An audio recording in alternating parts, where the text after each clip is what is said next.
días, mi nombre es Pablo Pino y bueno, voy a tratar duelo y melancolía de una forma espero didáctica y espero que bueno, les sirva a la mayoría, ¿no?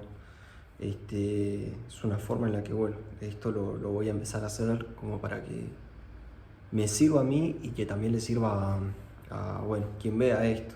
Y si no le sirve, bueno, una lástima. Que vayan a ver a, no sé, a Asociación Libre o Hábitos. No me rompa las bolas. No, bueno, vamos a lo que hice. El texto en sí es Duelo y Melancolía de 1915 de Freud. Justamente en este texto lo que hace es separar al duelo de la melancolía. Va a decir que el duelo es la reacción ante la pérdida de una persona amada, ¿no? O puede ser de la libertad, la patria, un ideal.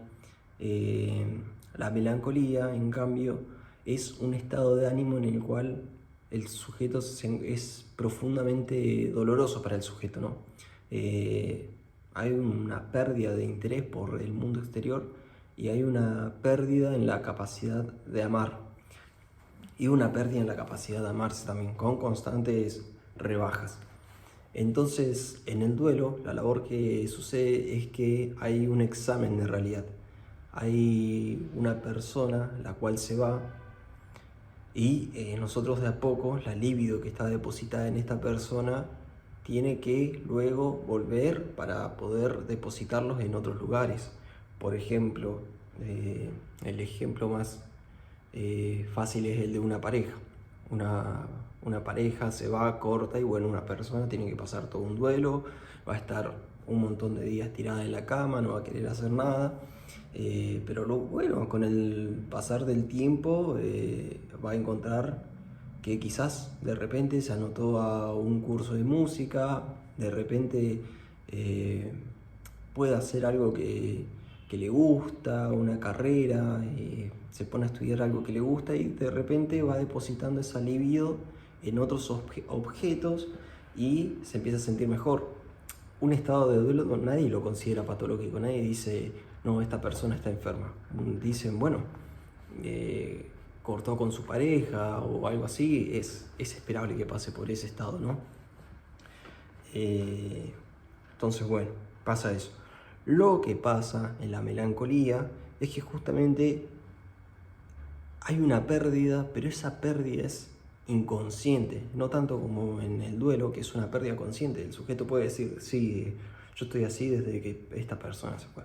En la melancolía es una pérdida más inconsciente y también puede pasar de que en la melancolía esta persona que en sí se va, el sujeto puede decir, bueno, sí, estoy así desde que se fue esta persona, sabe que perdió, pero no sabe qué es lo que perdió con aquello que se fue. Entonces es una pérdida más bien inconsciente, ¿no?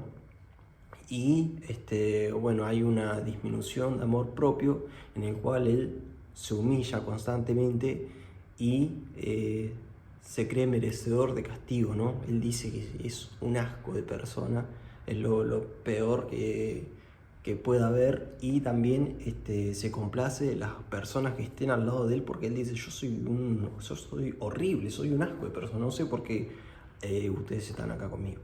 Entonces, bueno, sucede eso y no sirve de mucho decirle, che, no, esto lo que vos estás opinando no es así, porque sinceramente no va a servir de mucho y él encuentra cierta satisfacción en esta rebaja, ¿no? También en la melancolía se ve que viene acompañada de insomnio, no come y un sojuzgamiento, ¿no? Entonces, bien, hay una contradicción en la melancolía porque hay una pérdida de objeto, pero esta tiene un efecto directo en el yo, ¿no? Entonces,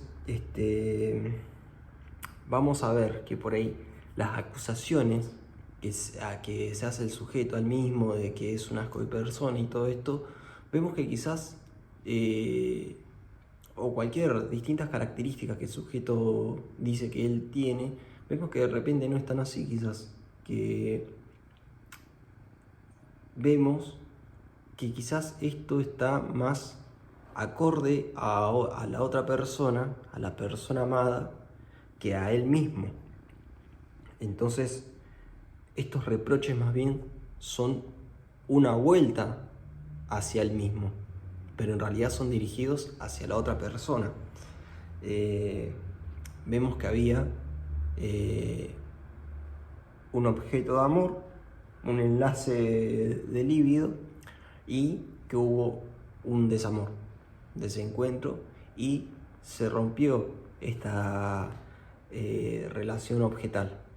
Entonces justamente no tiene la capacidad el melancólico de sustraer la libido y dirigirla hacia otros lados paulatinamente, sino que es retraída hacia el yo.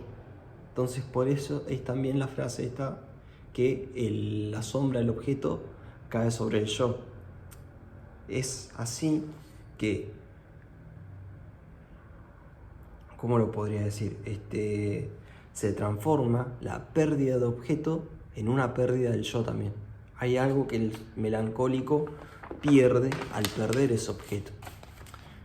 Entonces, bueno, después vamos a ver que existe una elección narcisista en el sujeto. Hay una identificación narcisista, ¿no? Esta identificación primaria es narcisista. Hay una elección de objeto narcisista en el sujeto. Entonces, al perder este objeto amado, hay una ambivalencia afectiva. Ahí había alguien que el sujeto amaba muchísimo y que se fue. Y entonces existe este amor-odio en el sujeto.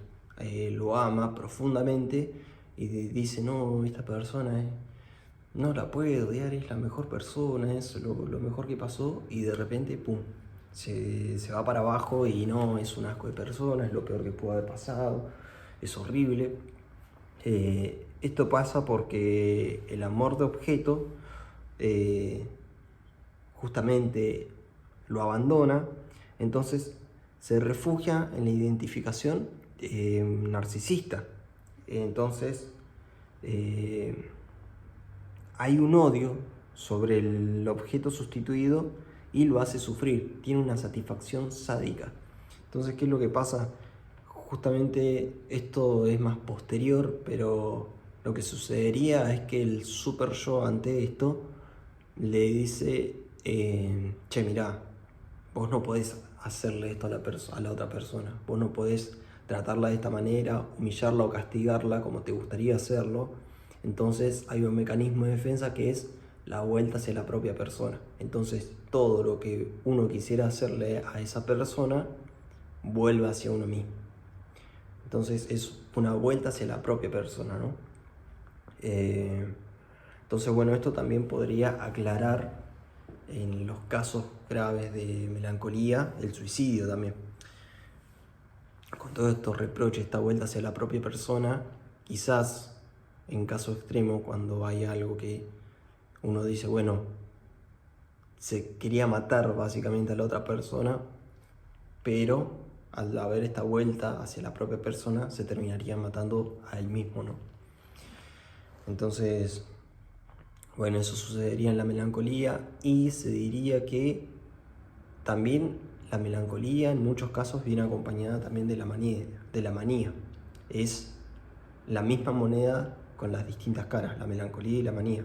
¿Por qué? Porque justamente en la manía se hace el gasto de la energía psíquica que el sujeto tenía. Entonces, se podría decir que el yo empieza a dominar a la pérdida del objeto. Entonces, el monto de energía que el melancólico había sustraído a sí mismo queda libre. Entonces, de repente empieza a hacer un montón de cosas y todo sin parar, y es como que tiene esto de que, a diferencia del melancólico que sabe que perdió, pero que no sabe qué es lo que perdió con aquello que perdió, el maníaco sabe que ganó, pero no sabe qué es lo que ganó, pero actúa como si supiera que ganó. ¿Por qué? Porque quedó libre toda esa energía que estaba retraída en el yo. Entonces ahí se dirigió para distintos lados.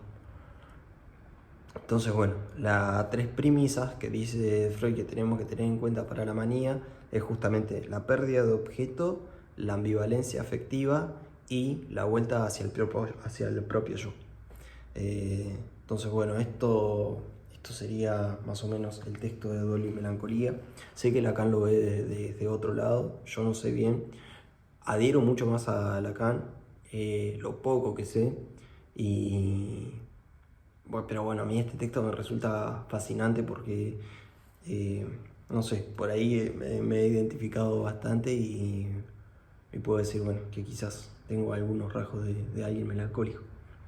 Eh, pero bueno, dentro de todo espero que les haya servido. Es un texto tranquilo, léanlo ustedes también. Y bueno, si no quedó algo claro, bueno, lo lamento. Vayan a ver a otros canales como Habitus o Asociación Libre que lo vi y explican muy bien. Y bueno, nada, después voy a seguir haciendo más de este tipo de contenido, explicando algunos textos porque siento que me sirve a mí y que creo que también le puede servir a alguna persona que esté viendo esto. Quizás dice, bueno, lo expliqué sencillamente y espero que alguien lo haya entendido y bueno, de esa manera es una doble ganancia porque me sirve a mí para estudiarlo porque es lo que me gusta y le puede servir a otra persona, pero bueno, siempre tienen que leerlo desde un lado crítico y ver bien qué es lo que dice Freud y por qué es lo que dice, que hoy en día hay muchas cosas que son debatibles. Así que bueno, nada, eso, espero que les haya gustado. Chau chau, nos vemos.